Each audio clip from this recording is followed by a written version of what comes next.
Allez, la ville c'est bien, mais direction la plage maintenant, avec un sport qui explose littéralement en termes de pratiquants. C'est le kitesurf qui fête ses 10 ans. Et c'est un Français, Manu Bertin, qui le premier a eu l'idée de coupler une voile libre avec sa planche de surf. Il a 42 ans maintenant, Manu Bertin, vous allez voir qu'il ne s'est pas assagi du tout.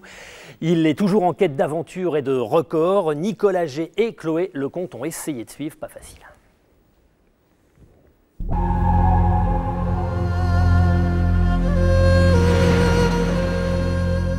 L'appel du large.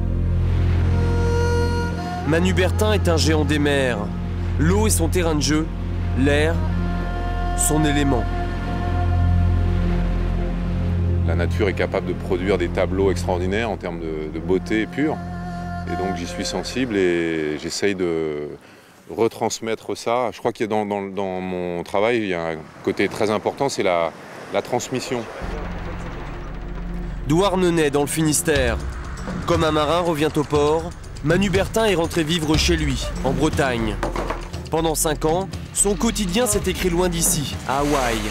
5 ans pendant lesquels l'ancien vice-champion du monde de windsurf imagine, expérimente et développe un nouveau procédé qui deviendra plus tard le kitesurf. Tout le monde me riait au nez, personne n'y croyait, ça marchera jamais, il est devenu complètement fou, c'est nul, nanana. Bon. Alors, à un moment, tu t'interroges, et puis comme tout ça était quand même basé, donc, comme je l'ai dit, sur des années de pratique professionnelle, et donc il me semblait que l'analyse était bonne, quoi. Il me disait, mais... Et puis moi, mes propres essais, mais je m'amusais comme un fou, je galérais, parce que chaque fois que je sortais, je rentrais à la nage, parce que je pétais tout. Mais le bonheur était là, quoi. Donc je me suis dit, il faut persévérer.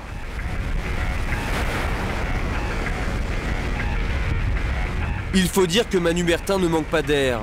Un surf tracté par une aile gonflable, l'idée a de quoi surprendre. Mais très vite, les Hawaïens prennent au sérieux ce Français au nom prémonitoire. Dans la langue ancestrale hawaïenne, Manu signifie oiseau.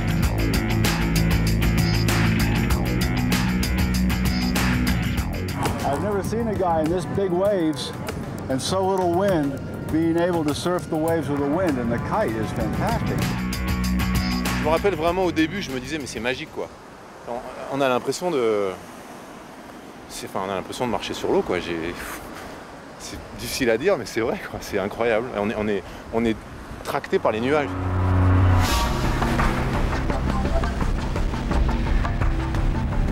Hawaï, décembre 2000. Après une belle frayeur, Manu Bertin devient le premier homme au monde à dompter la vague géante de Jaws en kitesurf.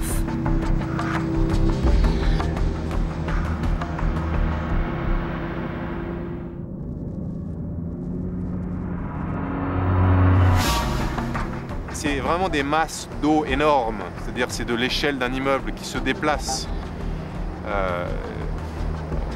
On est en train de descendre une montagne, mais la montagne elle-même est en mouvement et les bosses de cette montagne elles-mêmes sont en mouvement. Donc c'est extraordinaire comme sensation. Et on a vraiment l'impression à ce moment-là de prendre la mesure de l'océan parce qu'on le sent vivant dans toute sa puissance. Et donc il y a un sentiment extraordinaire que de se trouver mêlé à ça. Manu Bertin est un homme de l'océan. Naviguer, glisser, voler, dans l'eau son élément, il sait tout faire. Inventeur du kite, précurseur du foil avec l'américain Laird Hamilton, le français est toujours en quête de nouvelles sensations.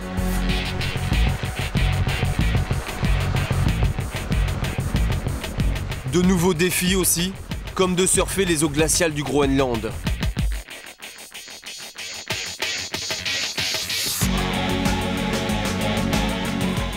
Les icebergs, pour moi, c'était des vagues géantes mais figées.